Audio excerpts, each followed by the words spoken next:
ان پر اپنی رحمت نازل فرما جیسا انہوں نے مجھے پالا جب میں چھوٹا تھا۔ آپ دیکھیے کہ اللہ تعالیٰ کے فرض ایک طرف اور اس کے بعد جو فرض آتا ہے وہ ہے ہمارے والدین۔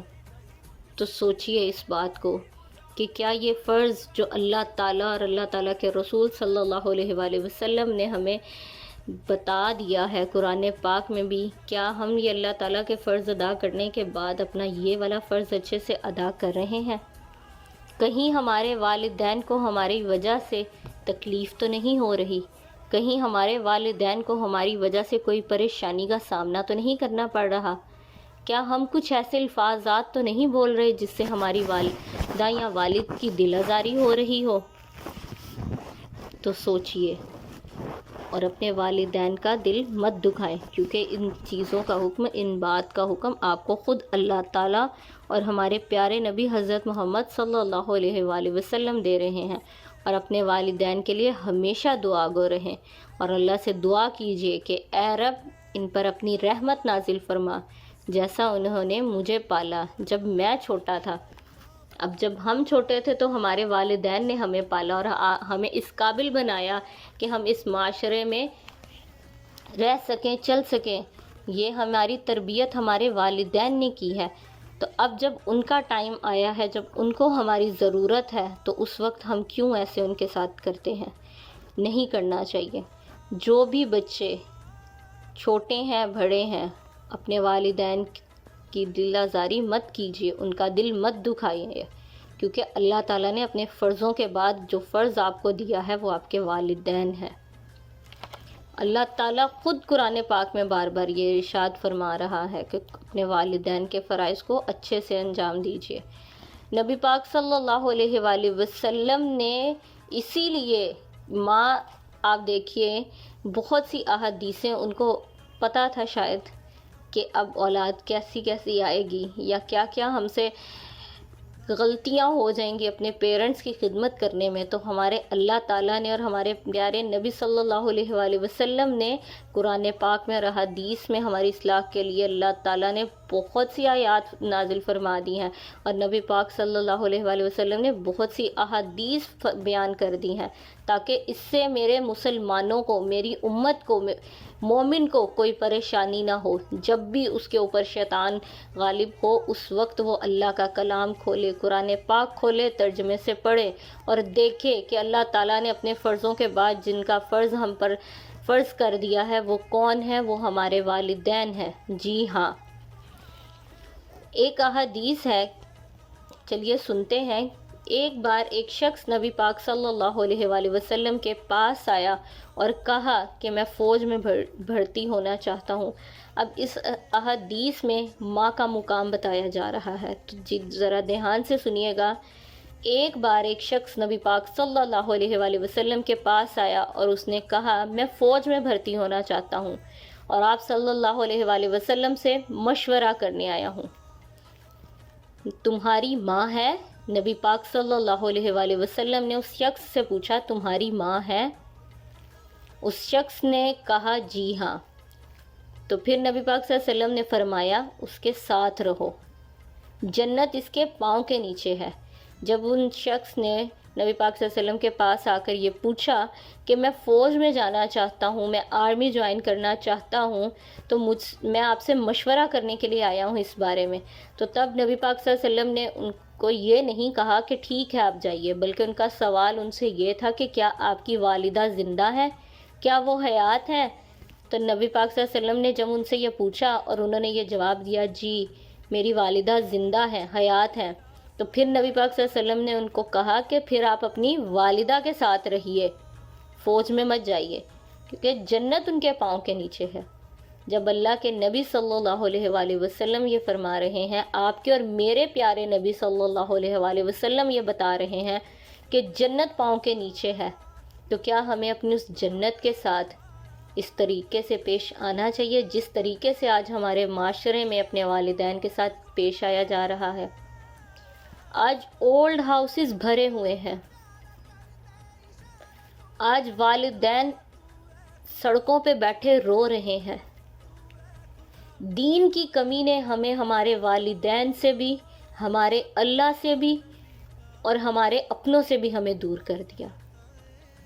اچھی تربیت تو کیجئے، لیکن اپنے بچے کو دین کی تربیت کے ساتھ پیدا کیجئے، دین کی تربیت کے ساتھ اس کو پالیے، تاکہ ایک وقت جب آئے تو وہ آپ سے دور نہ ہو، وہ آپ کو برا بھلا نہ کہے۔ دین کی کمی کی وجہ سے آج اولاد اپنے والدین کو اس طریقے سے چھوڑ رہی ہے۔ آج جب اولڈ ہاؤسز میں والدین کو دیکھا جاتا ہے، ان ماؤں کو روتا دیکھا جاتا ہے، تو یقین جانیے دل پھٹ پڑتا ہے کہ ہمارے اللہ نے اور ہمارے نبی نے ایسا کچھ نہیں فرمایا کہ بچے اپنے والدین کو اس طریقے سے در بدر چھوڑ آئیں۔ وہ والدین جنہوں نے انگلی پکڑ کے آپ کو چلنا سکھایا، آج وہی اولاد انگلی پکڑ کے اپنے والدین کو اس جگہ پہ چھوڑ کے آ رہی ہے جہاں پہ وہ پھر ان سے ملنے بھی نہیں آتے۔ یہ کہاں کا انصاف ہے؟ یہ کہاں کی آپ کی تربیت ہے کہ آپ کے والدین آپ کی خاطر رات رات بھر جاگیں، آپ کی والدہ آپ بیمار ہو جائیں وہ ساری ساری رات نہ سوئے، آپ کا باپ تپتی دھوپ میں آپ کے لیے خدمت کرے، وہ تپتی دھوپ میں آپ کے لیے کام کر کے آئے کہ میرا بچہ بھوکا نہ سوئے، آپ کی والدہ آپ کے لیے سارا سارا دن کچن میں کھڑی رہیں۔ تو یہ کہاں کا انصاف ہے کہ آج وہی اولاد، وہی بچے اپنے ان والدین کو جو اپنے بچوں کے لیے خود تو بھوکے رہ لیتے ہیں لیکن اپنے بچوں کو بھوکا نہیں سونے دیتے، اور وہی اولاد، وہی بچے ان کو اولڈ ہاؤسز میں چھوڑ کر آ رہے ہیں۔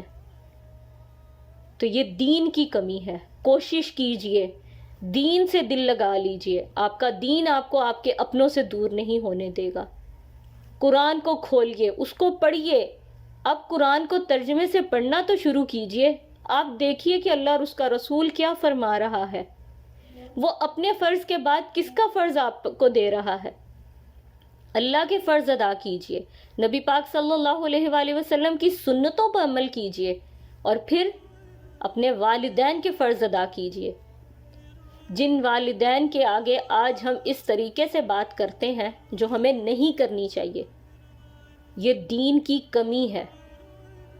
اپنے بچے کو دین کے بارے میں بتائیے، اس کو بچپن سے بتانا شروع کر دیجئے کہ والدین کا کیا مقام ہے، ہمارے نبی صلی اللہ علیہ وآلہ وسلم نے اس بارے میں کیا فرمایا، اس کو احادیث کھول کر بتائیے، اس کو قرآن ترجمے سے پڑھ کر بتائیے، ہر چیز اپنی اولاد کو ایکسپلین کر دیجئے، تاکہ وہ ایک ٹائم جو آتا ہے جس ٹائم میں آج بچے والدین کے برابر آ کے کھڑے ہو جاتے ہیں، تو وہ وقت نہ آئے۔ احادیث بھری ہوئی ہیں اس بارے میں، ہمارے نبی صلی اللہ علیہ وآلہ وسلم نے ماں کی خدمت کر کے آپ کو جنت حاصل کرنے کے لیے کہہ دیا، تو یہ چھوٹی چیز تو نہیں ہے۔ اگر آج آپ اپنی والدہ کی اچھے سے خدمت کرتے ہیں، ان کو کوئی تکلیف نہیں آنے دیتے، تو جنت تو ہے آپ کے پاس۔ تو کوشش کیجئے والدین کے ساتھ اچھا سلوک کیجئے۔ جیسا کہ ایک اور احادیث میں ہے، حضرت محمد صلی اللہ علیہ وسلم نے اس حدیث میں بھی ماں کے لیے ایک جگہ پھر ایک چیز بتائی ہے۔ ایک شخص نبی پاک صلی اللہ علیہ وآلہ وسلم کو مخاطب کر کے پوچھتے ہیں، اے اللہ کے رسول، کون مجھ سے بہترین سلوک کا حقدار ہے؟ مطلب کس کا حق مجھ پہ زیادہ ہے؟ ایک شخص نے نبی پاک صلی اللہ علیہ وآلہ وسلم سے یہ پوچھا، تو تب نبی پاک صلی اللہ علیہ وآلہ وسلم نے جواب میں کہا، تمہاری والدہ۔ آپ نے یہ نہیں کہا تمہاری بہن، تمہاری بیوی یا تمہارا بیٹا، تمہارا بھائی، نہیں، آپ کی والدہ، جس کا آپ پہ سب سے پہلا حق ہے۔ اس شخص نے دوبارہ پھر پوچھا دوسری بار، تو آپ صلی اللہ علیہ وآلہ وسلم نے پھر وہی جواب دیا، تمہاری والدہ۔ اس شخص نے دوبارہ پھر پوچھا، پھر آپ صلی اللہ علیہ وآلہ وسلم نے فرمایا کہ تمہاری والدہ۔ جب دوبارہ پھر انہوں نے پوچھا کہ اس شخص نے ایک بار پھر پوچھا کہ پھر کون، تو نبی پاک صلی اللہ علیہ وسلم نے فرمایا تمہارے والد۔ اب آپ دیکھیں، ان کو شاید یہ تھا، وہ جو نبی پاک صلی اللہ علیہ وسلم سے سوال کر رہے تھے، انہوں نے 2-3 دفعہ پوچھا کہ اے اللہ کے رسول، مجھ سے بہترین سلوک کا حقدار کون ہے؟ تو آپ نے فرمایا آپ کی والدہ۔ اس شخص نے دوبارہ پھر پوچھا، پھر آپ نے فرمایا آپ کی والدہ۔ تیسری دفعہ پھر پوچھا آپ نے، پھر فرمایا آپ کی والدہ. جب انہوں نے چوتھی بار پوچھا تو پھر آپ نے فرمایا آپ کے والد. آپ نے پھر یہ نہیں کہا کہ آپ کا بھائی، بیٹا، نہیں، آپ نے پھر کہا آپ کے والد. تو سوچئے والدین کا کیا مقام ہے. نبی پاک صلی اللہ علیہ وآلہ وسلم خود یہ چیز بتا رہے ہیں. اسی طرح نبی پاک صلی اللہ علیہ وسلم نے باپوں کے بارے میں تعریف کے الفاظ کہے ہیں. باپ ہمارے والد، ہمارے بابا، جن کے بارے میں اللہ کے رسول صلی اللہ علیہ وآلہ وسلم کیا فرما رہے ہیں، غور سے سنیے. اور آج ہی کوشش کر لیجئے، تھوڑی دیر اپنے والدین کے پاس بیٹھیے. آپ اپنے والدین کو دیکھتے ہیں نا، آپ مسکرا کر جب آپ اپنے والدین کو دیکھتے ہیں تو اس کا بھی ثواب ہے. آپ کو یہ بھی ثواب ہے، سنت ہے اپنے والدین کو مسکرا کر دیکھنا. رات کو جب ڈیوٹی سے آئیں کوشش کیجئے اپنی والدہ کے پاس بیٹھیں، اپنے والد کے پاس بیٹھیں. سارا دن کا